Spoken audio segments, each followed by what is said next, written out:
Heat stroke એટલે કે લૂ લાગવાની સ્થિતિ મુશ્કેલ હોય છે. શરીર તાપમાન કંટ્રોલ ન કરી શકે ત્યારે લૂ લાગે તેમ કહી શકાય. લૂ લાગે ત્યારે શરીરનું તાપમાન ખૂબ ઝડપથી વધવા લાગે છે અને તેને નિયંત્રણમાં લેવા મુશ્કેલ હોય છે. કોઈ વ્યક્તિને લૂ લાગે ત્યારે તેના શરીરમાં રહેલા પરસેવા માટેનું મેકેનિઝમ પણ ફેલ થઈ જાય છે, જેથી તેને પરસેવા વળતો નથી. એવામાં રાજકોટમાં ઉનાળામાં લૂ લાગવાના બનાવો વધી રહ્યા છે. આપણે લૂના પ્રભાવને ઓછું નથી કરી શકતા, પણ તકેદારી રાખી તેનાથી બચી શકાય છે. ત્યારે જુઓ અમારો ખાસ અહેવાલ. હું ડોક્ટર રાજવી કાનાબાર, આરબીએસકે મેડિકલ ઓફિસર તરીકે જંકશનકોટ આરોગ્ય કેન્દ્રમાં ફરજ બજાવું છું. અત્યારે આપણે જોઈએ તો રાજકોટમાં કાળઝાળ ગરમી પડી રહી છે. પારો 42 થી 45 ડિગ્રીની વચ્ચે ચાલી રહ્યો છે. તેના બચવા માટે આપણે શું કરવું જોઈએ, ને આપણને લૂ લાગી છે તો આપણને ખબર કેવી રીતે પડે કે એના લક્ષણો શું છે, એના વિશે આપણે થોડી ચર્ચા કરીશું.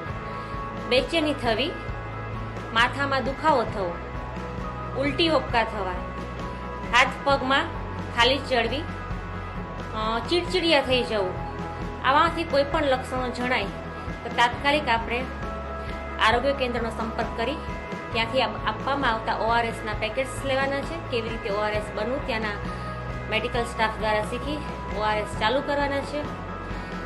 શક્ય બને ત્યાં સુધી બપોરે 12 થી 4 વાગ્યા સુધી ઘરની બહાર જવાનું ટાળો. જરૂરી કામકાજ હોય તો જ ઘરની બહાર જવાનું રાખો. આખી બાઈના હલકા રંગના કપડાં પહેરો. ચુસ્ત ટાઈટ કપડાં ના પહેરો, ઢીલા કપડાં પહેરો. ઘરના બારી બારણા છે, પડદા છે, બંધ રાખો કે જેને લીધે લૂ ઘરમાં લાગે નહીં.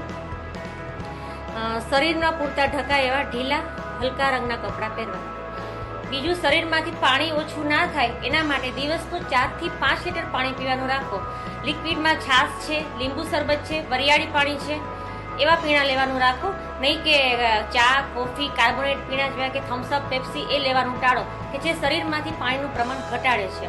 કેવા લોકો માટે આ જોખમી પરિબળો છે તો જોઈએ તો નાના બાળકો, સગર્ભા મહિલાઓ, મોટી ઉંમરના વ્યક્તિઓ અને બીમાર વ્યક્તિઓ કે જેને હૃદયની બીમારી છે, કિડનીની બીમારી છે, ડાયાબિટીસની બીમારી છે. આ લોકો જોખમી છે કે જેને બપોરે 12 થી 5 વાગ્યા સુધીમાં બહાર નીકળવાનું સદંતર ટાળવું જોઈએ કે એનાથી એને બેભાન થવાની, ચક્કર આવવાની શક્યતા વધી જાય છે.